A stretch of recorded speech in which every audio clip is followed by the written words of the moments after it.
विष्णू विश्ववंदिता शाह शुभ शुभ शैषा मुद्रा भद्राय राजते. या राजाच्या राजमुद्रेला वंदन करतो आणि मी अनुज सूर्यराव माझ्या भाषणास सुरुवात करतो. महाराष्ट्राचा इतिहास लिहिला तो कोणी गेलेले नव्हे, तर महाराष्ट्राचा इतिहास लिहिला तो हिरव्या पिवळ्या शालीनं, तलवारीच्या खणखणाटीनं, घोड्याच्या टापानं आणि शायराच्या डफानं. आणि हाच इतिहास घडवला तो म्हणजे छत्रपती शिवाजी महाराजांना. अरे मुजरा त्या छत्रपती शिवरायाला, रयतेच्या राजाला, त्याच्या भक्तीला तोड नाही, शौर्याला जोड नाही. जो अथांग आहे या सागरा समान, त्याचा छत्र म्हणजे आबाळाचा सन्मान. तो त्या सूर्याची शान, मराठी मानाचा धगधगता अभिमान. त्याचं काळीज आहे सह्याद्री, जरा शंभूंचा अभिमान. महाराष्ट्राच्या देवाऱ्यात त्याचं पहिलं स्थान. असे ते प्रौढ प्रताप पुरंदरा, क्षत्रिय कुलावतंसा, सिंहासनाधीश्वर, राजाधिराज, योगीराज, श्रीमंत योगी, श्री श्री श्री छत्रपती शिवाजी महाराज की जय. मित्रांनो, आज आपण ज्या महाराष्ट्रात राहत आहोत तो महाराष्ट्र म्हणजे काय? तो महाराष्ट्र म्हणजे छत्रपती शिवाजी महाराजांच्या विचारांचा, जिजाऊंच्या संस्कारांचा आणि शंभूंच्या पराक्रमांचा साक्षीदार म्हणजे हा माझा महाराष्ट्र. कष्टकरी शेतकऱ्यांचा, दीनदलितांचा, 107 हुतात्म्यांच्या बलिदानाचा आणि त्या दिल्लीच्या तख्तालाही खाक फोडणाऱ्या जिगरबाज मर्द मावळ्यांचा हा महाराष्ट्र. जिगरबाज माझ्या मर्द मावळ्यांचा हा महाराष्ट्र.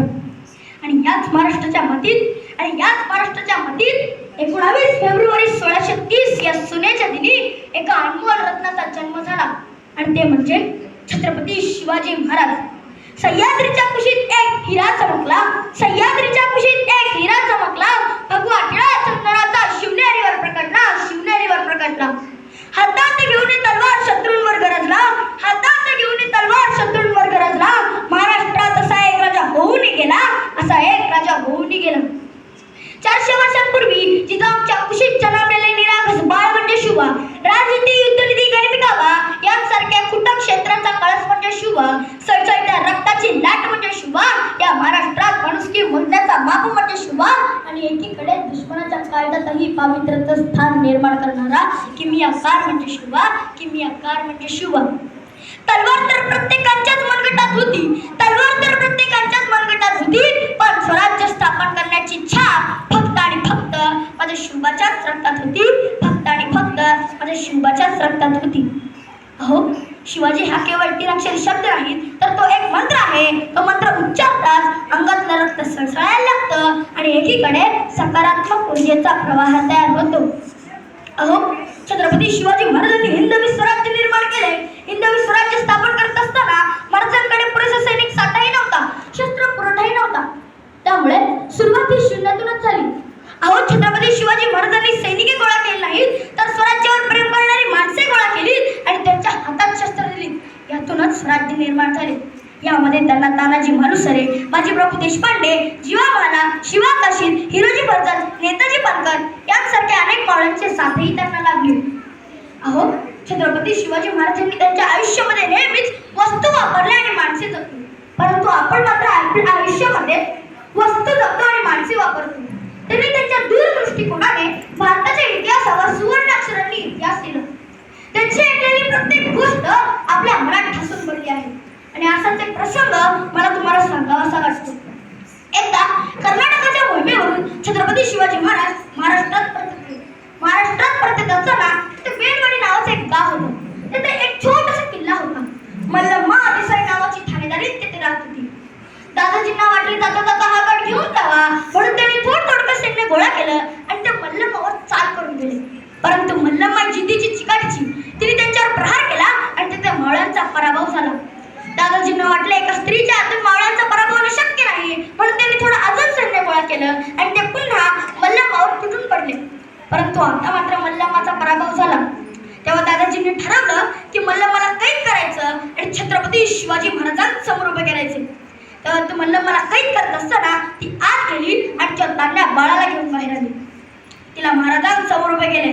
जेव्हा तिला छत्रपती शिवाजी महाराजांसमोर उभे केले तेव्हा तिला असे वाटले की आता जसं प्रत्येक राजा आपल्या गुन्हेगाराला शिक्षा करतो, तसा हाही राजा मला शिक्षा करणार, मला आणि माझ्या बाळाला मारून टाकणार. ही छत्रपती शिवाजी महाराजांना नतमस्तक झाली आणि म्हणाली, राजा मी तुमची गुन्हेगारी नाही राजा, जी काही शिक्षा करायची ती मला करा, पण यामध्ये माझ्या तान्या बाळाचा काहीही दोष नाही.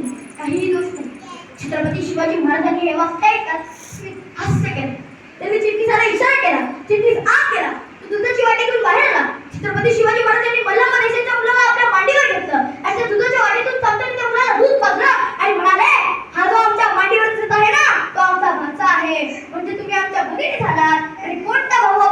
बहिणीचं राज्य बळकावून घेतो.